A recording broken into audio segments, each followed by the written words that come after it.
नमस्कार साथियों, आज मैं आपके सामने मैक्रो इकोनॉमिक्स का एक बहुत ही बेसिक टॉपिक लेकर आया हूं जो समझना बहुत ज़रूरी है। ये टॉपिक जितना बेसिक है ये उतना ही इम्पॉर्टेंट है क्योंकि ये बोर्ड एग्ज़ाम्स और कई बार आपके स्कूल के एग्ज़ाम्स में भी पूछा जाता है। तो दोस्तों, आज मैं आपको पढ़ाऊंगा circular flow of income two sector model में। आज हम देखेंगे कि जब इकॉनमी में दो सेक्टर होते हैं तो इनकम कैसे सर्कुलेट होती है। तो दोस्तों, अगर आपको ये वीडियो पसंद आती है तो इस वीडियो को लाइक जरूर करना, मेरे चैनल को सब्सक्राइब करना मत भूलना और बेल आइकन दबा देना ताकि आपको मेरी आने वाली वीडियोस की टाइमली नोटिफिकेशन मिल सके। तो दोस्तों, स्टार्ट करते हैं। तो दोस्तों, मैंने आपको जैसे बोला कि आज का जो हमारा टॉपिक है वो है टू सेक्टर मॉडल। अब टू सेक्टर मॉडल समझाने से पहले ना मैं आपको इसकी कुछ बेसिक एजम्पशन बताना चाहता हूँ। इसकी एजम्पशन ये है कि दो ही सेक्टर हैं। जैसे नाम से आपको पता चल रहा है कि टू सेक्टर मॉडल है, तो पहली एजम्पशन ही इसकी ये हो गई कि इकोनॉमी में दो ही सेक्टर होंगे। एक सेक्टर होगा आपका हाउस होल्ड, दूसरा सेक्टर होगा आपका फर्म। ठीक है। और इसकी दूसरी एजम्पशन ये है कि ना ही हाउस होल्ड सेक्टर जो अपनी इनकम कमाएगा उससे सेविंग करेगा और ना ही फर्म सेक्टर जो प्रॉफिट्स कमाएगा उससे सेविंग करेगा। तो इसका मतलब इकोनॉमी में सेविंग्स होगी नहीं। तो जब सेविंग्स नहीं होगी तो आपकी जो इनकम है वो कांस्टेंट रहेगी, वो बाहर नहीं जाएगी सर्कल से। तो आओ अब इस मॉडल को समझने की कोशिश करते हैं। जैसा कि मैंने आपको बताया कि इसमें दो ही सेक्टर होते हैं, तो एक हो गया हमारा सेक्टर हाउस होल्ड, दूसरा सेक्टर हो गया हमारा फर्म। ठीक है। अब हाउस होल्ड जो है वो ओनर है फैक्टर सर्विसेज का। अब आप कहोगे सर कि फैक्टर सर्विसेज क्या होते हैं। फैक्टर सर्विसेज बेटा वो चीजें हो गई जिसके मदद से जो फर्म्स हैं वो फिनिश गुड्स एंड सर्विसेज बनाएगी। अच्छा, तो आप कहोगे सर फैक्टर सर्विसेज का कुछ एग्जांपल या कुछ समझाइए। तो फैक्टर सर्विसेज जो होती है ना वो बेसिकली लैंड, लेबर, कैपिटल और एंटरप्राइज हो गई।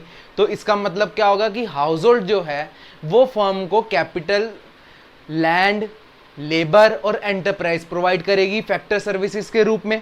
तो फर्म इससे क्या करेगी? अब फर्म इससे क्या करेगी? फर्म जो है वो फिनिश गुड्स एंड सर्विसेज बनाएगी। फर्म जो है वो फिनिश गुड्स एंड सर्विसेज बना के हाउस होल्ड को देगी और साथ ही जो फर्म है वो फैक्टर सर्विसेज के बदले हाउस होल्ड को फैक्टर पेमेंट्स देगी। लैंड के बदले मिलेगा रेंट, लेबर के बदले मिलेगी वेजेस, कैपिटल के बदले मिलेगा इंटरेस्ट और एंटरप्राइज के बदले मिलेगा प्रॉफिट। तो आप देख सकते हैं कि फैक्टर सर्विसेज के बदले में फर्म जो है वो हाउस होल्ड को फैक्टर पेमेंट्स प्रोवाइड करेगी जिससे हाउस होल्ड अपनी इनकम कमाएगा। हाउस होल्ड ने कुछ सर्विसेज दी और उसके बदले उनको इनकम मिली। तो हाउस होल्ड को जो इनकम मिली और जो फर्म ने फिनिश गुड्स एंड सर्विसेज बनाई जो हाउस होल्ड कंज्यूम करेगा। अब हाउस होल्ड कंज्यूम करेगा तो वो हाउस होल्ड जो है फर्म को कुछ पे करेगा। अब फर्म को वो जब वो गुड्स एंड सर्विसेज को कंज्यूम करेगा तो उसके बदले जब वो फर्म को पेमेंट देगा तो उसको वो कम कहेंगे कंजम्पशन एक्सपेंडिचर। अब आप कहोगे सर कंजम्पशन एक्सपेंडिचर क्या होता है? कंजम्पशन एक्सपेंडिचर हो गया कि हाउस होल्ड जो है वो गुड्स एंड सर्विसेज को कंज्यूम कर रहा है तो वो उसके बदले उसको पैसे देगा जिसको वो कंजम्पशन एक्सपेंडिचर से डिनोट करेगा। अब कंजम्पशन एक्सपेंडिचर के जब हाउस होल्ड ने फर्म को कंजम्पशन एक्सपेंडिचर दी तो फर्म की इनकम बनी। अब फर्म को प्रॉफिट्स मिले, प्रॉफिट जनरेट हुए, उसी इनकम से वो फैक्टर पेमेंट्स प्रोवाइड करेंगे। तो ये जो सर्कुलर फ्लो ऑफ इनकम है ना ये ऐसे ही चलता रहेगा। हाउस होल्ड जो है फर्म को फैक्टर सर्विसेज प्रोवाइड करेगा जिसके बदले उनको फैक्टर पेमेंट्स मिलेगी। फर्म जो है वो हाउस होल्ड को finish goods and services provide करेगा जिसके बदले हाउस होल्ड जो है वो उनको पैसे देगा, कंजम्पशन एक्सपेंडिचर करेगा।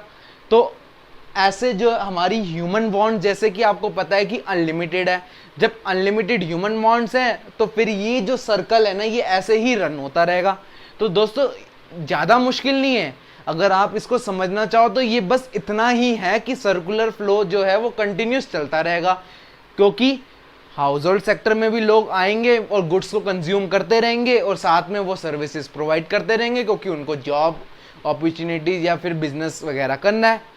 और फर्म जो है वो फिनिश गुड्स बनाती रहेगी क्योंकि उनका भी प्रॉफिट मोटिव होता है और उनको हाउस होल्ड को बेचना है। तो ये एक सिंपल है, इसमें ना गवर्नमेंट का रोल है ना इसमें फॉरेन सेक्टर का रोल है क्योंकि नाम से ही आपको पता चल रहा है टू सेक्टर है। तो दोस्तों, मैं आशा करता हूँ आपको ये समझ आ गया होगा और आपको ये वीडियो कैसी लगती है आप मुझे कमेंट बॉक्स में बता सकते हैं। और साथ ही आप कमेंट बॉक्स में अगर आपको कोई और भी डाउट हो तो आप वो भी मुझसे कमेंट बॉक्स में पूछ सकते हैं, मैं आपके सारे डाउट्स का जवाब दूंगा। तो दोस्तों, मैं और बहुत ही जल्द नेशनल इनकम पे और मैक्रो इकोनॉमिक्स की और भी बहुत सारी वीडियोस लाने वाला हूं, तो बेल आइकन दबा के रखना ताकि आपको उन सब वीडियोस की टाइमली नोटिफिकेशन मिल सके। दोस्तों, थैंक यू।